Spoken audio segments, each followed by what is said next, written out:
নমস্কার, আমি চিরঞ্জিত স্যার। তো গতকাল যে বাজেট হয়েছে আমাদের, সেই বাজেটে সরকার যা ঘোষণা করেছে, সাধারণ মানুষের জন্য যা ঘোষণা করেছে, তা বিগত 15 বছরে কোনো সরকার ঘোষণা করেনি। সেটা নিয়ে কোনো কথা হবে না। কিন্তু এই বাজেটের আর একটা অংশ, যেটা আমাদের সমস্ত মহিলাদের 33% রিজার্ভেশন। আগে যে রিজার্ভেশন ছিল, এখনকার রিজার্ভেশনের মধ্যে কিন্তু অনেক পার্থক্য রয়েছে। আগের যে রিজার্ভেশন ছিল, সেই রিজার্ভেশন অনুযায়ী টোটাল এসসি এসটি ওবিসি সবার বাদ দিয়ে জেনারেলের যে পর্যাপ্ত পরিমাণ সিট একটা থাকতো।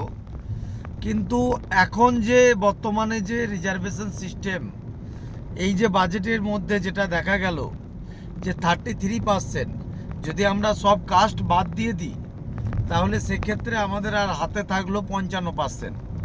100%-এর মধ্যে ইডব্লিউএস, এসসি এসটি ওবিসি সব বাদ দিলে 55% পড়ে থাকে।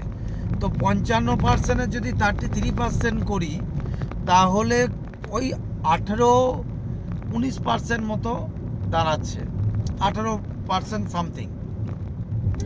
তাহলে যে 55% টোটাল আমাদের জেনারেল ছেলেদের ছিল, ছেলে মেয়েদের, সেখানে কিন্তু 18% এমনি মেয়েদের হয়ে গেল। বাকি থাকলো আমাদের যে সিস্টেম, বাকিটা তোমার 37% সামথিং। তো সেই 37%-এর মধ্যে আবার যারা কাস্টে রয়েছে, ধরো এসটি, প্রত্যেকটা জায়গাতেই তো মেয়েদের সংরক্ষণ রয়েছে। এসসিতেও 33%, ওবিসিতেও 33%। তো প্রত্যেকটা জায়গাতে যে সমস্ত ছাত্ররা জেনারেল কাট অফ ক্লিয়ার করে যাবে, তারা কিন্তু প্রত্যেকজন জেনারেল কাস্টে এসে ধাক্কা দেবে। অর্থাৎ সেই দিক থেকে যদি তাকিয়ে দেখি, তাহলে জেনারেল কাস্টের যে প্রপার ছাত্ররা রয়েছে, তারা কিন্তু অ্যাকচুয়ালি 20%-ও সংরক্ষণ পাচ্ছে না। তো আজকে যারা জেনারেল কাস্টের চাকরি, মানে জেনারেল কাস্টের স্টুডেন্ট রয়েছেন, তো প্রত্যেকজনের ক্ষেত্রে কিন্তু কোন ঠাসার মতো অবস্থা। চাকরি পেতে গেলে কিন্তু কম্পিটিশন লেভেলের মধ্যে তখনই আসো যদি এর মধ্যে থেকেও তোমরা চাকরি নিতে পারো। যদি মনে হয় যে স্যার পারবো, কম্পিটিশন যতই থাকুক, যতই সিট কম থাকুক, যদি টোটাল 10,000, যদি 100 সিট থাকে, তার মধ্যে 20টা, ঠিক আছে। যদি 1000 সিট থাকে, 200টা, 10,000 হলে 2000, এই যে সিটের পরিমাণ। তো চাকরি পেতে গেলে কিন্তু জেনারেল কাস্টের জন্য কিন্তু মানে ভীষণ ভীষণ একটা চাপের হয়ে যাচ্ছে। তো সত্যি কথা বলতে বাজেটে সব কিছু ঠিক আছে, কিন্তু এই যে জেনারেল কাস্টের ছেলেদের, এই জিনিসটা আমার সত্যিই খুব খারাপ লাগছে। এই বিষয়টা মানে না বললে নয়। আজ পর্যন্ত যতবার প্রয়োজন হয়েছে আমি কিন্তু প্রতিবাদ করেছি। আজকে রাজ্য সরকারের এই যে, হতে পারে আমাদের বোনেদের, আমি সেটা নিয়ে কোনো সমস্যা নাই, বোনেদের ভ্যাকান্সি রিজার্ভেশন করুক, কোনো অসুবিধা নাই। কিন্তু জেনারেল কাস্টের ছেলেরা এখনও পর্যন্ত, হ্যাঁ কি বলবো, একটা যখন ছেলে মেয়ের বিষয় আছে না, এখনও ইনকামের দিকে বা কোনো কিছুর দিকে একটা ছেলের উপরে চাপ কিন্তু অনেক বেশি থাকে। হ্যাঁ, একটা পরিবারের টোটালটা চাপ কিন্তু একটা ছেলের উপরে থাকে।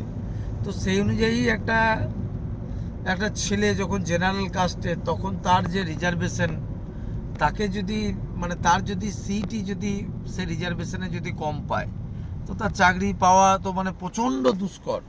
মানে আজকে যদি আমি একটা কাট অফ হিসাব করে বলে দিই, পরবর্তীতে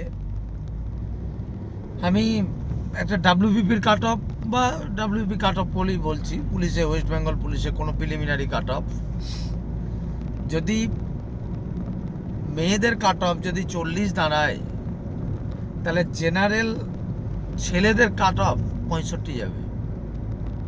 মানে এরম একটা রেশিও আসতে চলেছে। এতদিন পড়াচ্ছি তো 15 বছর, বুঝতে পারি সত্যিই জেনারেল ছাত্ররা যারা রয়েছে,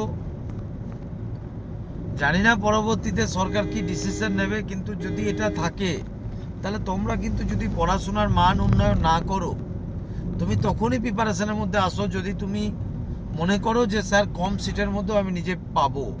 আমার সেই মানসিকতা রয়েছে, আমি লড়ে চাকরিটা নেবো, তাহলে খাটো। মানে কেউ যদি নর্মালি যদি তাকে 6-8 ঘন্টা পড়তে হয়, তো তোমাদেরকে 12 ঘন্টা পড়তে হবে। এটা বাস্তব কথা। সত্যিই খুব খারাপ লাগছে বিষয়টা। মুখ খুললাম, বলাটা স্বাভাবিক, কারণ সরকারের কাছেও এটা মানে জানানোটা দরকার বলে মনে করি। সকলে শেয়ার করে দিও একটু, সকলে জেনে রাখো, সাবধান হয়ে যাও, ভালো করে পড়াশোনা করো, আর কি।